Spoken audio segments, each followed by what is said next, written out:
አይቴ ብሔራ ለጥበብ በስመ አብ ወወልድ ወመንፈስ ቅዱስ አሐዱ አምላክ አሜን። የልዑል እግዚአብሔር ሰዎች በኃያሉ በእግዚአብሔር ስም እንደምን ሰነበታችሁ? አሜን። በምሕረት በቸርነት የጠበቀን እግዚአብሔር አምላካችን ስሙ የተመሰገነ ይሁን። እንግዲህ ሰኞ ማታ እንደተነጋገርነው ዛሬ በቃላችን መሰረት ከሊቃውንቱ ከኢትዮጵያ ሊቃውንት አንዱን ሊቅ አባቶችህን እወቅ ብለናልና እነማንን ነው የምናውቀው ለሚለው ምላሽ ይሆን ዘንድ ከኢትዮጵያ ሊቃውንት አንዱን ይዘን በጥቂቱ እንነጋገራለን። ታሪካቸው ሰፋፊ ነው የሊቃውንቱ፣ ነገር ግን ለትውልዱ በሚሆን ጠበብ እያደረግን ዋና ነጥቡን ትውልዱ ማወቅ ያለበትን አተኩረን ነው የምንነጋገረው። እግዚአብሔር አምላካችን አምላከ ሊቃውንት ምስጢሩን ጥበቡን ይግለጽልን። ለዛሬው መነሻ የምናደርጋቸው ታላቁን ሊቅ መምህር አካለ ወልድን ነው። ይሄ ቅደም ተከተል የእድሜም የምንም አይደለም።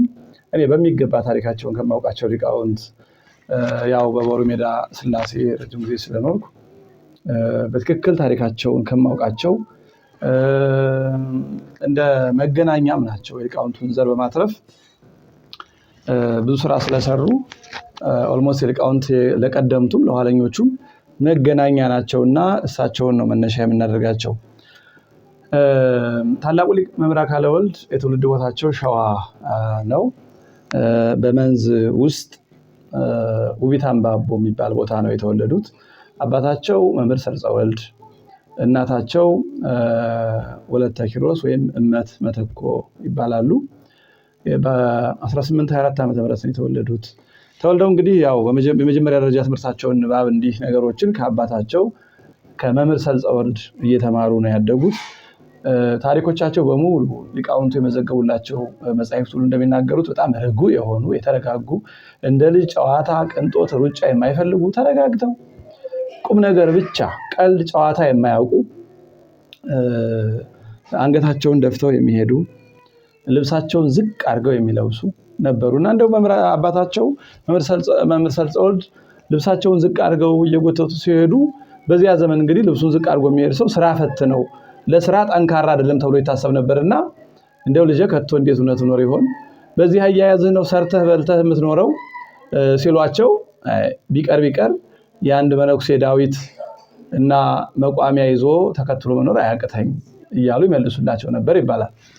በጣም የሚገርመው ይሄ እንደ ትንቢት ሆኖ ከቤታቸው የወጡት አንድ ባህታዊ እዚያ ከተወለዱበት ቦታ ደብረ አድረው ሲሄዱ ከኋላ ተከተሏቸው። ወዴት ትሄዳለህ ልጄ ሲሏቸው እርሶ ወደ ደረሱበት መሄድ ፈልጌ ነው አሏቸው። ይሁን ብለው ቤተሰቦቻቸውን ነግረው ይዘዋቸው ሄዱ። ከዛ በኋላ ከሸዋ ተነስተው ወደ ሰሜን ወሎ በዋርላና በደላንታ መካከል አንድ ትልቅ ዋርላና ደላንታ የሚለይ ወንዝ አለ። እዛ መካከል የምትገኝ ከወደ ዋርላው አቅጣጫ የምትገኝ ደጊት ማርያም በዛሬው የዶጊት ማርያም ተብላ ነው የምትጠራው። እዚያ ታላቅ ሊቅ ነበሩ። አባ ጫልቲ ይባላል በፈረስ ስማቸው። እጅግ በጣም ቅኔ አዋቂ ሊቅ ነበሩ። እዚያ ገብተው መምህር አካለ ወልድ ቅኔውን መማር ጀመሩ። እንግዲህ እኒያ ባህታዊ ወስደው ይህን ልጅ ቅኔ ያስቆጥሩልኝ፣ እኔ ቀለቡን እየለመንኩ እያመጣሁ እሰጣለሁ፣ አደራዬ ነው እግዚአብሔር ነው አደራ የሰጠኝ ብለው ሰጧቸው።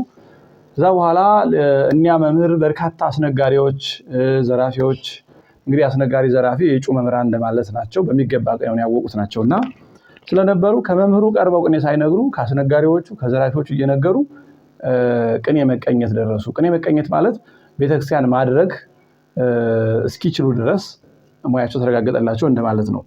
ከዛ በኋላ ተፈቅዶላቸው ቅኔ ሲቀኙ መምህሩ አያውቋቸውም። እናንተዬ ይሄ ልጅ መልካም ቅኔ ተቀኘ እንግዳ ነው ይሆን አሉ። አረ መምህር እዚሁ ናቸው፣ ከእርሶ ስለማይነግሩ ነው እንጂ እኮ ከዘራፊዎቹ አስነጋሪዎች እየነገሩ ነው እንጂ እዚሁ እኛ ጋር ቆይተዋል። እንግዳ ያላየሁት በሉ ይሄ ሰው ትልቅ ሰው ይሆናል፣ በል ከዚህ በኋላ ከኔ ነገር ከተማሪ እንዳትነግር አገባም እየመጣ ቀጽላዋቸው። በዚህ መንገድ እኒያም ባህታዊም ጥሬውንም ኮቸሮውንም እየሰበሰቡ እያመጡ እየሰጧቸው ተረጋግተው የመምህር አካለ ወልድ እድለኛ ሊቅ ናቸው። የዛሬ ሳምንት ሰኞ መግቢያችን ላይ ስንነጋገር መምህራኑ የሚያልፏቸው በርካታ መከራዎች አሉ። ከነዛ መካከል ለምነው መብላትን አያውቁትም መምህር አካለ ወልድ። ጸጋ እግዚአብሔር ነው ይሄ እንግዲህ እኒያ ባህታዊ እየሰበሰቡ እያመጡ ቀልባቸውን እየሰጧቸው በሚገባ ቅኔውን ከመምህራቸው በላይ እስኪባሉ ድረስ ተማሩ። ይሄ የሚታወቅ ዘንድ ከሳቸው ወጥተው ወደ መሃል ዋርላ ወደ መቄትና ላስታ ቅኔውን ለማስፋት ሲሄዱ የመምህሩ ተማሪ በሙሉ ተከትሏቸው ሄደ የእሳቸውን ሙያ ለመቀጠል። እንዲህ አድርገው በላስታ በዋርላ በመቄት ከሚገኙ መምህራን የዋርላውን የቅኔ መንገድ በሚገባ ቀጽለው ወደ ጎንደር ወረዱ። ጎንደር ወጥተው ወልደ ነጎድጓድ ደብር ላይ ካሉ አንድ የቅኔ መምህር ገቡ። ቅኔውን የጎንደርን የቅኔ መንገድ ለማየትና ለማስፋፋት መምህሩ ግን አይ አንተ ከኔ የበለጠ ሙያ ነው ያለህ፣ እኔ ታስተምረኛለህ እንጂ አላስተምርም፣ እንዲሁም አንተ ደቀ መዛሙርቱን አስተምርልኝ ብለው ሰጧቸው። ስለዚህ ከመምህራቸው ጋር ሆነው ወልደ ነጎድጓድ ቅኔውን እያስተማሩ ወደ በዓታ እየተመላለሱ በበዓታ ከሚገኙ ሊቃውንት መጻሕፍተ ነቢያትን ትርጓሜ፣ ቦታው ላይ የሚገኘውም ታሪክ፣ ሌሎችም መጻሕፍት እንደሚነግሩን የመጀመሪያ ትምህርት የጀመሩ በደቂቀ ነቢያት ትምህርት ነው። ደቂቀ ነቢያት ላይ ነው። እንግዲህ ይሄ መጽሐፍ ትምህርት ወንበር ነው። ተማሪው ካለበት ሄደው ስለሚደበለቁ ነው። ያኔ ሲሄዱ ያገኛቸው የብሉይ ተማሪዎች ደቂቀ ነቢያት እየተማሩ ስለነበረ እዚያው ጀመሩ። ከዛ በኋላ ብሉያቱን ሐዲሳቱን እየተማሩ ነገር ግን ከወልደ ነጎድጓድ መመላለሱ ሲከብዳቸው ወጥተው ሰለስቱ ምዕት አደረጉ መኖሪያቸውን። ከዛ በኋላ ጎንደርን እስኪለቁ መኖሪያቸው ሰለስቱ ምዕት ነው። ሰለስቱ ምዕት ሆነው በጎንደር ልዩ ልዩ አድባራት ከሚገኙ ሊቃውንት መጻሕፍተ ብሉያቱን፣ መጻሕፍተ ሊቃውንቱን፣ መጻሕፍተ ሐዲሳቱን፣ መጻሕፍተ መነኮሳቱን የሚገባ ረጅም ጊዜ ቆይተው ተማሩ። እንግዲህ ከአፄ ምኒልክ ጋር የሚተዋወቁትም በዚያ ነው። አፄ ምኒልክን አፄ ዮሐንስ የቁም እስረኛ አድርገው አምጥተው ግን በቤታቸው እየተንከባከቡ እንደ ልዑል እየተንከባከቡ ሲያሳድጓቸው ከመምህር አካለ ወልድ ጋር ይገናኙ ነበር። እየሄዱ ጠይቋቸዋል። እንደው መምህር ዘጌት ሲሉ አፄ ምኒልክ 3 ቀን 4 ቀን ከሆነ ይልኩባቸዋል። ና እንጂ ምነው ጠፋህ እንነጋገር። የአንድ አካባቢ ሰዎችም ስለነበሩ መነፋፈቁም ስላለ እየተጠያየቁ ነው ያደጉትና በመጻሕፍት ምስጢር እጅግ የረቀቁ ናቸው መምህር አካለ ወልድ። ይኸው የሚታወቅ ዘንድ ትምህርታቸውን ጨርሰው ለማስተማር በሚዘጋጁበት ሰዓት አፄ ቴዎድሮስ ይነግሳሉ አይነግሱም ክርክር ተነሳ። አፄ ቴዎድሮስ አይነግሱም የሚሉት ሊቃውንት በአባታቸው ከአፄ ፋሲል አይወለዱም ብለው ነው። ይንገሱ የሚሉት ደግሞ በእናታቸው ይወለዳሉ ነው። አይ በአባቱ ካልተወለደ በእናቱ የተወለደ ሰው አናነግስም የሚል ክርክር ተነስቶ መካከል ላይ ያው ሊቃውንቱ ይናገሩ ተብሎ ሲናገሩ መምህር አካለ ወልድ ተጠየቁ። ምን ይላሉ ሲሏቸው አፄ ቴዎድሮስ ወይም ካሳ ናቸው ያን ጊዜ መንገስ ይገባቸዋል። ክርስቶስ እኮ የዳዊትን የአባቱን ዙፋን ወረሰ የምንለው ዲበ መንበረ ዳዊት ትጸን መንግስቱ ለክርስቶስ፣ የክርስቶስ መንግስት በዳዊት ዙፋን ትጸናለች፣ ወይም ወይወ እግዚአብሔር አምላክ መንበረ ዳዊት አቡሁ የአባቱን የዳዊትን ዙፋን ይሰጠዋል ተብሎ ተነግሯል። ከዳዊት ግን የሚወለደው በእናቱ ነው እንጂ በአባቱ አይደለም። በአባቱማ ልደቱም መንግስቱም ሰማያዊ ነው፣ ቅድመ ዘመን ነው፣ ማንም የሚያውቀው የለም። ስለዚህ ጌታችን በእናቱ እመቤታችን ተወልዶ የአባቱን የዳዊትን ዙፋን ከወረሰ ቴዎድሮስም በእናታቸው ከተወለዱ የአባቶቻቸውን መንግስት መውረስ ይገባቸው ብለው ተናገሩ።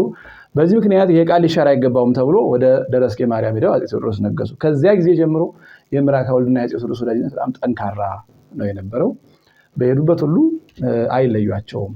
ደብረ ታቦር ሲሄዱ ደብረ ታቦር ያስከትሏቸው ይሄዳሉ። ብዙ ጊዜ ይማሯል። እንደ አካልዬ ይዋጓል እንደ ገብርዬ። ገብርዬ የአፄ ቴዎድሮስ የጦር አለቃ ነው የነበረው። ይማሯል እንደ አካልዬ ይዋጓል እንደ ገብርዬ ብለው ይናገሩላቸዋል። በተለያየ ምክንያት ነው። ይህ ምክንያቱ ሲገለጽ ሊቃውንት ተሰብስበው ጥያቄ ሲጠይቁ መምህር አካለ ወልድ ፈጥነውና አሟልተው ስለመለሱ።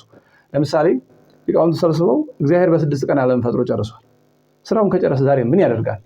ቶሎ መልሱልኝ። አፄ ቴዎድሮስ ቁጡ ስለሆኑ ቶሎ መልሱ ይላል። ሌሎቹ ሊቃውንት አይ ስራውን ጨርሷል ሲደናገጡ መልሱን እናበላሻለን በሚል ስጋት መምህር አካለ ወልድ እግዚአብሔር መቼም ይሰራል፣ አቡዬ እስከ ይዜ ይገብር ዋኔ ይገብር ከማሁ፣ አባቴ እስከ ዛሬ ይሰራል እኔም እንደዚህ ያሰራለሁ ብሏልና ክርስቶስ ስራ አያቆምም እግዚአብሔር። ይሄው አንዱን ደካማውን ሲያነግስ ደካማውን አሳልፎ ጠንካራውን ሲያነግስ፣ ጠንካራውን አሳልፎ ደካማ ሲያነግስ፣ ይሄም ስራው ነው። ለምሳሌ ዘመነ መሳፍንትን አሳልፎ እርስዎን የመሰለ ንጉሥ አመጣ፣ ይሄም እግዚአብሔር ስራ ነው ብለው መለሱላቸው ይባላል። ለሙስሊሞችና ለክርስቲያኖች አንድ በሬ በጋራ አርዳችሁ ተመገቡ ሲሏቸው እስላም ያረደውን ክርስቲያን ያረደውን እስላም አይበላምና በኢትዮጵያ ባህል እንዴት አድርገው አብረው ይመገቡ። መምህር አካለ ወልድ ግን ግድ የለም እነሱ ይረዱት፣ እነሱ ያረዱትን ባርከን መቀደስ እኛ እንችላለን፣ የኛ ስልጣነ ክህነት እነሱ ያረዱትን ባርኮ እስከ መቀደስ ያደርሳልና እነሱ ይረዱት ብለው አሳረዱ። እነሱ ያረዱትን ግማሹን ሰጧቸው። ሲባረኩት እንደ አዲስ ተንቀሳቅሶ ደም ፈሶት እንደ አዲስ ባረኩትና በዚህ ምክንያት ይማሯል እንደ አካልዬ ይጓጓል እንደ ገብርዬ ብለዋቸዋልና በትምህርት ዘመናቸው እጅግ በጣም በቀለም የረቀቁ ሊቅ ናቸው። እንግዲህ አፄ ቴዎድሮስን እስከ መቅደላ ድረስ ተከትለዋቸዋል። መቅደላ ሲደርሱ ግን አፄ ቴዎድሮስ ተስፋ ቆርጠው ህዝቡም ስለተለያቸው ያገኙትን ሁሉ እያነሱ ወደ ገደልም ስለሚጥሉ ቁጣም ስለነበረባቸው አይ እንደው እኒህን ሊቅ ተቆጥተው ወደ ገደል ቢጥሏቸው እቺ ሀገር እንደገና ረጅም ዘመን ይፈጅባታል ብለው እዛ የነበሩ አገልጋዮቻቸው በሌሊት አስወጥተው ወደ ጎጃም ላኳቸው። ያን ጊዜ እግዚአብሔር ኃይልከ ጸባኤ ገሞራ የሚለውን መወድስ ተቀኝተው በሌሊት ወጥተው ሄዱ። ወደ ጎጃም በደብረ ወርቅ ተሻግረው በዚያ የነበሩ ትልልቆቹ የብሉይ ሊቃውንት የጎጃም ሊቃውንት በብሉይ እጅግ ይታወቃሉ። መምህር ሰዋገኘው መምህር እንግዳ የሚባሉት ከነሱ ሄደው በጎንደር የተማሩትን የደቂቀ ነቢያት እና የብሉያት ትርጓሜ እንደገና አንድነቱን ልዩነቱን ለማየት የጎንጅን የቅኔ አገባብ ቀጽለው ወደ ሸዋ ሄዱ። በሸዋ ጥቂት ጊዜ ከቆዩ በኋላ እዛ የተወለዱበትንም ደብር አንኮበር ሚካኤልን ሾሟቸው። ከዛ በኋላ እንደገና በ1870 ዓመተ ምህረት በአፄ ዮሐንስ እና በአፄ ምኒልክ መካከል ምኒልክ ገና ያን ጊዜ አፄ አልተባሉም ንጉስ ሚካኤል መካከል በአፄ ዮሐንስ እና በንጉስ ምኒልክ መካከል የነበረውን ጸብ ለማብረድ ከናለቃ ምላት ከናለቃ ሰነ ጊዮርጊስ ጋር ተመርጠው ሄዱ። አንዱ እሳቸው ናቸው። ከዛ በኋላ አፄ ዮሐንስንና ንጉስ ምኒልክን አስማምተው ወሎ ላይ ለወሎ ምን ውለታ ነው አለለት ብለው ኢማሙ አባዋጣው የሚባሉትን የደሴ ገዥ አጥምቀው ኃይለ ማርያም ብለው ራስ ኃይለ ማርያም መሐመድ አሊ ይባሉ የነበሩትን ደግሞ አጥምቀው ንጉስ ሚካኤል ክርስትና ማን ነው አፄ ዮሐንስ ክርስትና አባቱ ነው ሚካኤል ብለው አጠመቋቸው። ከዛ በኋላ ለንጉስ ሚካኤል መምህር ግርማ ስላሴን ለራስ ኃይለ ማርያም መምህር አካለ ወልድን መምህር አድርገው ሾሙላቸው። በዚህ ምክንያት ወደ ወሎ መጡ፣ ደሴ መጡ። ደሴ ላይ መዝገበ ምሕረት የምትባለውን ዛሬ እመቤታችን ቤተክርስቲያን አስተክለው እዚያ ላይ እያስተማሩ ቆዩ። በኋላ የጎጃሙ ንጉስ ተክለ ሃይማኖትና ንጉስ ምኒልክ በ1874 ዓመተ ምህረት እምባቦ በሚባለው የድንበር ጦርነት ተጣልተው ስለነበረ ለዚህ እርቅም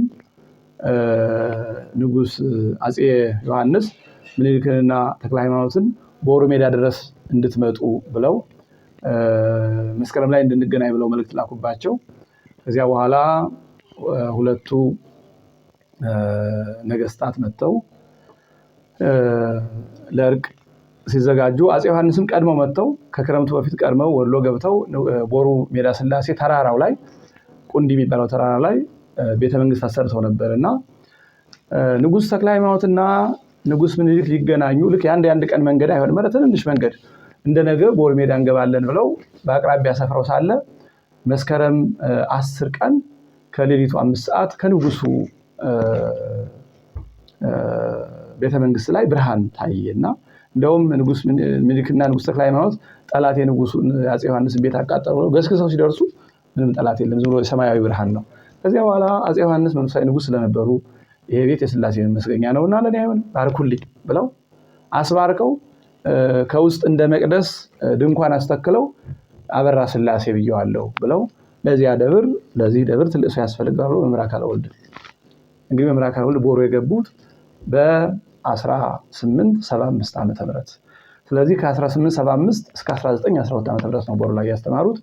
ዘመኑ አጭር ቢሆንም እግዚአብሔር ባርኳቸው ትልቅ ስራ ሰርተውበታል። ታላላቅ መምህራን፣ ታላላቅ ሊቃነ ጳጳሳት ለምሳሌ ሰማዕታቱ እና አቡነ ጴጥሮስ እና አቡነ ሚካኤል በዚያ ዘመን አብረው የነበሩት እና አቡነ ይስሐቅ እና አቡነ አብርሃም ኋላም የግሸኑ አቡነ አብርሃም አቡነ ሚካኤል እነዚህን ትልልቅ ሊቃውንት እነ መልአከ አድዋ ጀንበሬ የመሰሉትን ተቆጥረው የማያልቁ በታሪኮቻቸው የተመዘገቡ በርካታ ሊቃውንትን አስተምረውበታል።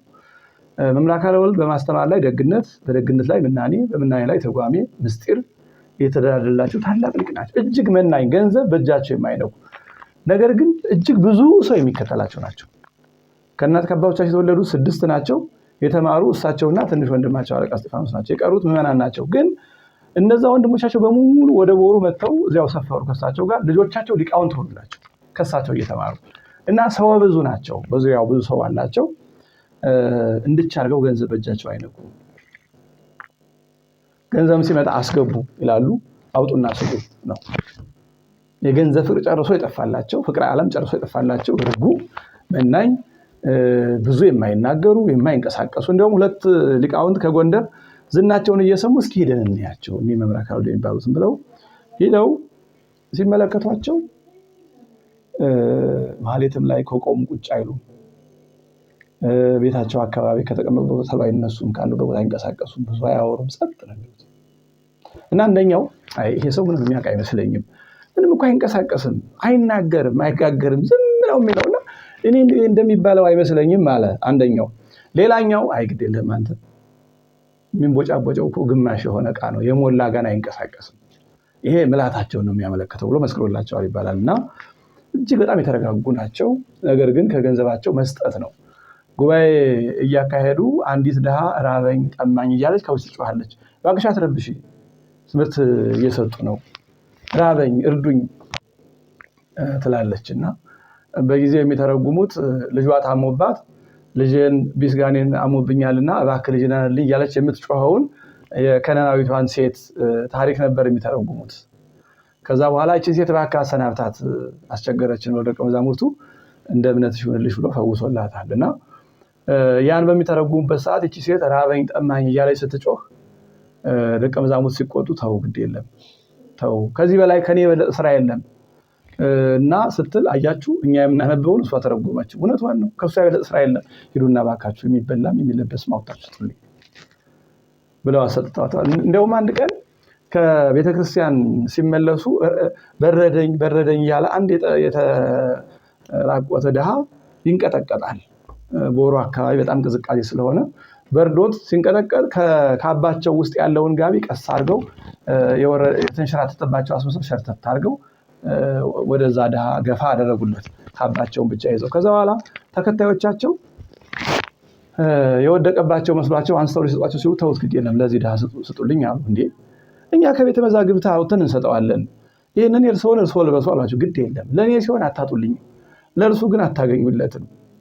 ትነፍጋላችሁ ማለት ነውና እንዲህ ያደረጉ እጅግ በርህራሄ ነው የኖሩት መምህር አካለ ወልድ ቦሩ ላይ በዚህ ምክንያት ታላላቅ ሊቃውንትን ማውጣት ችለዋል ከዚህም ባለፈ እጅግ በጣም የተለየው እኔም ከሊቃውንቱ ሁሉ በሳቸው ታሪክ እንድጀምር ያደረገኝ መካከለኛ ለኋላው ዘመን ሊቃውንትም ለቀድሞ መገናኛ ናቸው ያልኳቸው በኢትዮጵያ ከ1880 እስከ 1884 ለ5 ዓመት ከፍተኛ የረሃብ ዘመን ነበረ ያን ጊዜ መምህር አካለ ወልድ ከንጉስ ሚካኤል ከአፄ ምኒልክም ከአፄ ዮሐንስም ለደቀ መዛሙርቱና ለደብሩ የሚቀበሉት ርስትና ብዙ እህል ስለነበረ የኢትዮጵያ ሊቃውንት በሙሉ ተሰብስበው ዘራቸው የተረፈው ቦሩ ሜዳ ላይ ነው ይሄ በየትኛውም ጉባኤ ቤት ታሪክ ይታወቃል ቤተልሔም ላይ የድጓ ምስክር የነበሩት ሊቀ ካህናት መርሻ በጎንደር በአታ ምስክር የነበሩት ቀኝጌታ ላቀው በጎጃም በጎንደር በትግራይ በሸዋ በአራቱ ማዕዘን የነበሩ የቅኔ መጽሐፍ ሊቃውንት በሙሉ ተሰብስበው መጡ ከዛ በኋላ ሰው ስለበዛ ጧት ላይ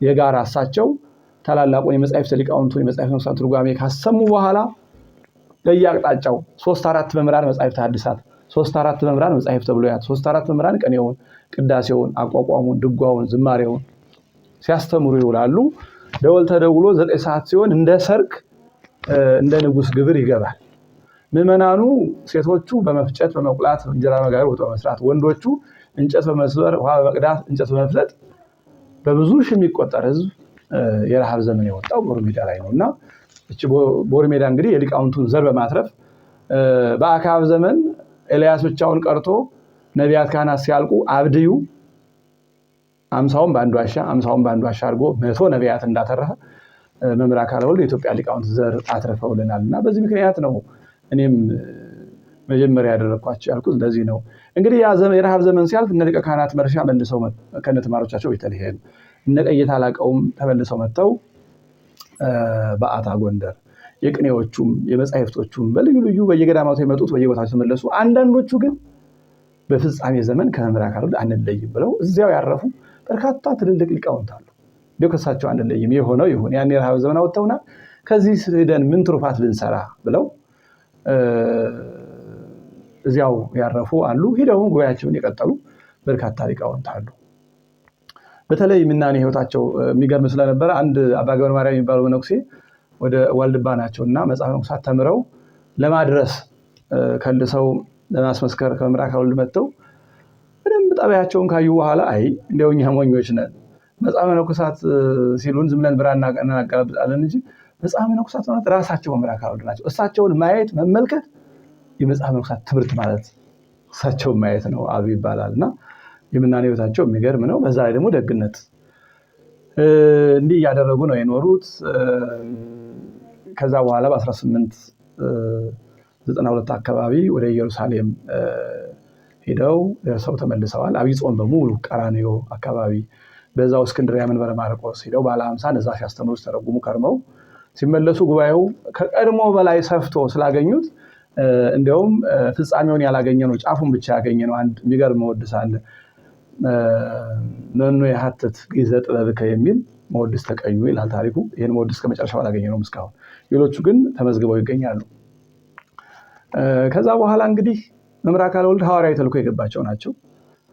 በርካታ በወሎ የሚገኙ ያላመኑ ሰዎችን እያሳመኑ ቢያንስ በትክክል የሚታወቁ 12 አብያተ ክርስቲያናትን አስተምረው አጥምቀው 12 ቤተክርስቲያን ተክለዋል። የተወሰኑ የጠፉ አሉ፣ ያሉም አሉ፣ ያልደረስንባቸውም ግን አሉ በልዩ ታሪክ የሚገኙና በርካታ። ከዚህ የተነሳ በዚያ ዘመን የነበሩ ሙስሊሞች መምህር አካለ ወልድ ላይ ከፍተኛ ተቃውሞ ነበራቸው። አንዳንዶቹ ሌሊት በጉባኤው ዙሪያ እየጮሁ ጦር መጣ እያሉ ይጮሃሉ። ቄስ ፈሪ ነው ፈርቶ ይሄዳል ብለው ነው ይጮሁ ያድራሉ። እነሱ ጸንተው ያስተምራሉ። እንደውም አንድ የሳቸው ወዳጅ የሚባል ሙስሊም ሲባል አይ በቃ ጦር ተነስቷል እኒያን መምህር ሌላ ሳይቀድመኝ ይመሰገንባቸዋል ብሎ ጦሩን ሰብቆ እየሮጠ ሲሄድ ደቀ መዛሙርቱ ዘጭ ብለው መምህር ከመሃል ላይ ሆነው እየተረጎሙ ድንገት ዘው ሲል ምን ሆነህ ነው አሉት። አይ ሌሊት ጦር መጣ እያሉ ሲጮሁ አድረው እንደው ጌታዬን የከፋ ነገር እንዳያገኘሁት ልጠብቅ ብዬ መምጣቴ ነው እንጂ አለ። እሳቸው ሊገላቸው እንደመጣ ገብቷቸዋል። አይ አሁን ማን ይቀድመኛል ብለህ በሌሊት መጣ ሲነጋም እኮ መጣ ታገኘን ነበር ብለው ያዙልኝም ይቀጣም ሳይሉ በሰላም አሰናበቱት። መጨረሻ ቸር ናቸው። ከዕለታት አንድ ቀን ደግሞ ወደ ሐይቅ ሲሄዱ ቁልቢ የምትባል መንደር አለች እና እዚያ ሲደርሱ እዛ አካባቢ የነበሩ አንዳንድ የዋህ ሙስሊሞች ይሄ ሰው አይደለም ወይ ሰው ሁሉ እያጠመቀ ክርስቲያን የሚያደርገው ያዝ በለው ብለው ከፈረስ ከበቅሎ ጎትተው አወረዷቸው። እንደውም በጎራዴ ሊመቷቸው ሲሉ መርጌታ ተክለ ዮሐንስ የሚባሉ ደቀ መዝሙራቸው እጃቸውን መክተው ያን ጎራዴ አዳኗቸው። ያ መርጌታ ተክለ ዮሐንስ ግን ከዚያ በኋላ እጃቸው ሰሎ ቀረ። በዚህ ምክንያት ወእም ሐዋርያት አርድእት እለተለው ኪያሁ ሀሎ ብእሲ ዘየብሰት ዲሁ የሚል ቅኔ ተደርጎላቸው ከቦሩ ስላሴ ቤተክርስቲያን አጠገብ ርስት ተሰጥቷቸው እዚያው እንዳረፉ የቦታው ሰዎች ይነግሩናል። እና በዚህ መከራ ነው እያስተማሩ እያሳመኑ 12 ቤተክርስቲያን ያሳነጹት። መምህር አካለ ወልድ ሐዋርያዊ ተልእኮ በዚያ ዘመን እንደነበረ እናያለን። አዲስ አማንያን እያሰመኑ እያጠመቁ ነው 12 ቤተክርስቲያን የተከሉት። እንዲሁ ነው ሲያገለግሉ እንግዲህ ረጅም ዘመን ነው። በርካታ ሊቃውንትን አውጥተዋል። በዚያ ዘመን እንግዲህ ያው መሳፍንቱ መኳንንቱ ማስታረቅ ትልቁ ስራቸው ነው። በርካታ ደብዳቤዎች አሉ ከእቴጌ ጣይቱ የተጻፈላቸው ከሌሎቹም እነ ራስ ወሌንና ንጉስ ሚካኤልን ቅድም እንዳልነው ተክለ ሃይማኖትና ምኒልክና አፄ ዮሐንስ እንደዚህ ዋና ስራቸው ይሄ ነው። አረጋዊ ስለነበሩ በስተመጨረሻ በ1910 ዓመተ ምህረት ራስ ተፈሪ መኮንን አፄ ሥላሴ ራስ ሲባሉ ሳለ የመጽሐፈ ንጉሳትን ንባባቸውን ከነትርጓሜያቸው ለማሳተም አስበናልና አረጋዊ መንፈሳዊን እባክዎን ንባቡን ከነትርጓሜው አጽፈው ይላኩልን እኛ እናሳትመው ብለው መልእክት ላኩባቸው። አይ ንጉሱ እንዲህ ሲያስቡ ይሄ እኛ ስራ ነበር፣ ንጉሱ እንዲህ ሲያስቡ ወደ ኋላ ብንል እግዚአብሔር ይፈርድብናል ብለው እድሜያቸው 88 አካባቢ ነው። እንግዲያውስ ቦሩ ያኔ ዛሬ ጸጥ ቢልም ያኔ ሰው የበዛበት ስለነበረ ግርግር ነውና ቦሩ አይሆንልንም፣ የጽሙና ስራ ነው። ስለዚህ ሐይቅ እንውረድ ብለው ሐይቅ ገዳም ወርደው ጸሐፍት አዘጋጅተው ክረምቱን ወርደው እዚያው ሰዓታቱን እየቆሙ ቀን እያጻፉ ድካምም አለባቸው። የ88 ዓመት ሽማግሌ ዘመነ ጳጉሜ ላይ ንጉስ ሚካኤል አረፉ። በጣም ይወዷቸዋል። ሚካኤል መሐሪ ዘከማ ከመኑ ብለው ቅኔ ተቀኝተውላቸዋል። በጣም ነው የሚወዷቸውና ጳጉሜ ላይ ንጉስ ሚካኤል አረፉ። ጳጉሜ 3 ቀን እጅግ አዘኑ። መምህር አካለ ወልድ ግን ስራውን አላቋረጡም። እዚያው መጽሐፉን እያስተረጎሙ ማንነፍሳቸው እየተረጎሙ ጸሐፍት ቀርበው እየጻፉ እያለ ድካም ተሰማቸው። ጥቅምት ላይ በሉ እንግዲህ የንጉስ ሚካኤልን ተስካር አውጡልኝ አሉ። እንዴ የንጉስ ተስካር ቀላል አይደለም። አሁን ያለፈውም አልቋል፣ አዲሱ መከርም አልደረሰም፣ እህል ሲደርስ እናደርገው እንጂ አሏቸው። አይ ግድ የላችሁ መልስ ሲደርስ ሌላ ስራ ያዛችኋል። ምን ይታወቃል? ግድ የለም የሳቸውን አውጡልኝ አሉ። ይሄ የሞታቸው ትንቢት እንደሆነ ብዙ ሊቃውንት ይናገራሉ። መምህር ፊላታዎስ የሚባሉት የብሉይ ሊቅም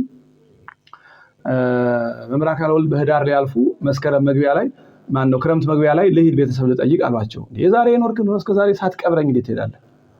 እንዴ አረባ ከሆነ መምህር እድሜው ሰፊ ነው ገና ይኑሩልን አይሞቱም አሏቸው። አይ ዘንድሮ ህዳርን አላልፍም በበረሃ የሚኖር አንድ ባህታዊ ጓደኛ የመጡ ነግሮኛል አሏቸው።